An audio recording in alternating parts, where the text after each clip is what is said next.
Salut à tous, c'est Camille. Bienvenue sur ma chaîne dédiée à l'économie domestique, au nettoyage et à la propreté de la maison.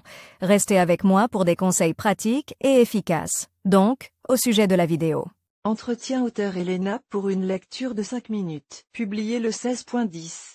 2019. La salle de bain est la pièce qui se caractérise par le taux d'humidité le plus élevé. Lors des travaux d'installation d'une baignoire, d'un lavabo ou d'une cabine de douche, il est important non seulement de fixer qualitativement l'équipement sanitaire, mais aussi de rendre toutes les coutures et tous les joints étanches à l'air. Un espace entre le muret, par exemple, la baignoire est inévitable dans tous les cas. En cas d'étanchéité insuffisante ou de défaillance technique, cet espace laissera passer l'humidité, qui s'accumulera sous la baignoire. L'eau qui s'écoule vers le sol peut s'infiltrer et laisser des surprises désagréables sous forme de sueur sur les murs et le plafond des voisins dont l'appartement est situé à l'étage inférieur. Et pour les propriétaires d'une telle salle de bain, cela n'augure rien de bon. L'eau qui s'accumule sous la structure devient une source de moisissures et de champignons. Pour éviter les conséquences négatives, il est important de suivre immédiatement la technique d'installation et d'utiliser des bordures de baignoire. Choisir une bordure de baignoire. Le choix de produits est infiniment grand et il est parfois difficile de comprendre ce qu'il faut acheter exactement dans le magasin. De matériaux de construction. Les bordures de baignoire ne font pas exception à la règle. Quelle est la différence entre les produits synthétiques et minéraux ?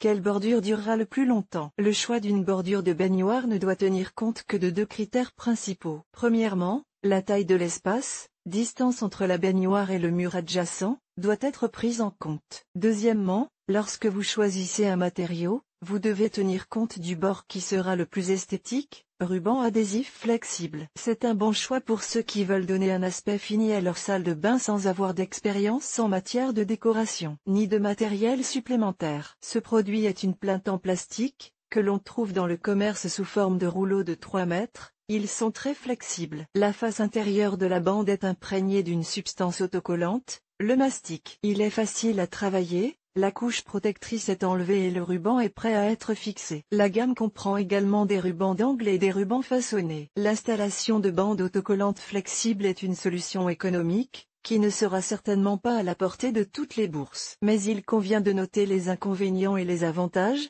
Cette variante de finition ne peut pas être qualifiée de durable. Le ruban n'est qu'une solution temporaire, qui ne peut être utilisée que pendant quelques années. Avec le temps, l'étanchéité s'affaiblit et la couleur du produit change. Bordure en plastique.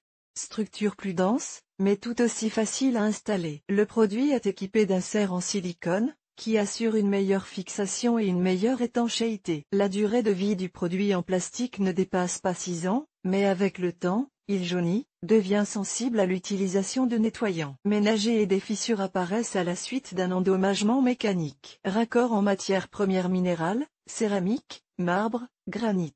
Une option plus coûteuse et de haute qualité pour la finition de la salle de bain, dont la durée de vie est pratiquement illimitée. Une telle bordure n'est pas sensible aux dommages mécaniques, aux effets des produits chimiques ménagers, détergents, et sa couleur reste inchangée. Parfois, les bordures se présentent sous la forme d'un ensemble de carreaux dont la couleur et le dessin sont identiques. Aide.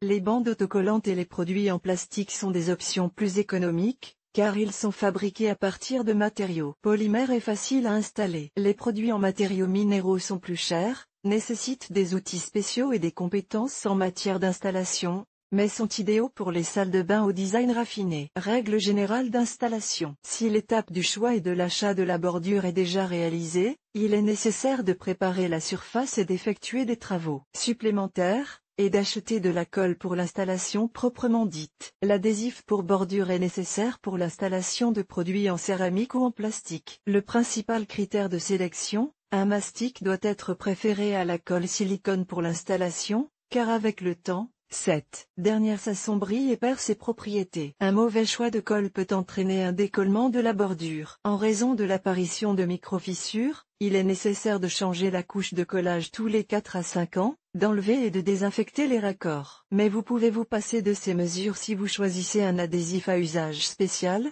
aquariophile, désinfectant ou hydrophobe. Ce type de matériau coûte plus cher, mais il permet d'éviter les dépenses périodiques liées aux réparations esthétiques et à la désinfection. Une bonne préparation du bain au travail est la clé du succès et de la longévité de la bordure. Si la baignoire est neuve, Il suffit d'essuyer les bords pour les débarrasser de la poussière ou d'autres contaminants. Si l'ancienne bordure a été démontée, il faut d'abord éliminer les restes du produit d'étanchéité utilisé lors de l'installation précédente.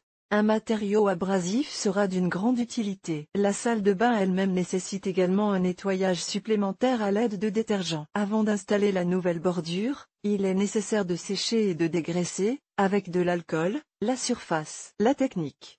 La fixation d'un ruban adhésif est l'option de finition la plus facile. Avant la pose, coupez le ruban en morceaux, en laissant 1 à 1,5 cm de plus pour les coins. Le chauffage à l'aide d'un sèche-cheveux permet d'obtenir une élasticité maximale. Il est préférable de coller à partir des coins, d'enlever la bande de protection par petites sections et de presser fermement la bordure elle-même, dans la même direction sur tout le périmètre. Un mastic est nécessaire pour le traitement des coupures. Après l'installation, la nouvelle bordure ne doit pas être mouillée pendant 24 heures. Les bordures en plastique nécessitent davantage l'utilisation d'un mastic adhésif. En termes d'installation, le produit est similaire au produit auto-adhésif. Il faut compter 1 jour et demi de séchage. Les bordures en céramique nécessitent une isolation préalable de l'espace entre la baignoire et le mur, et sont installées selon le principe général, à partir de l'angle. Après le séchage du mastic, une étape intermédiaire est nécessaire, l'application de la colle à carrelage sur la bordure. Au bout d'une journée, l'excédent est éliminé et la baignoire est laissée à sécher pendant une journée supplémentaire. Les joints entre les parties de la bordure sont traités avec du mortier de jointoiement.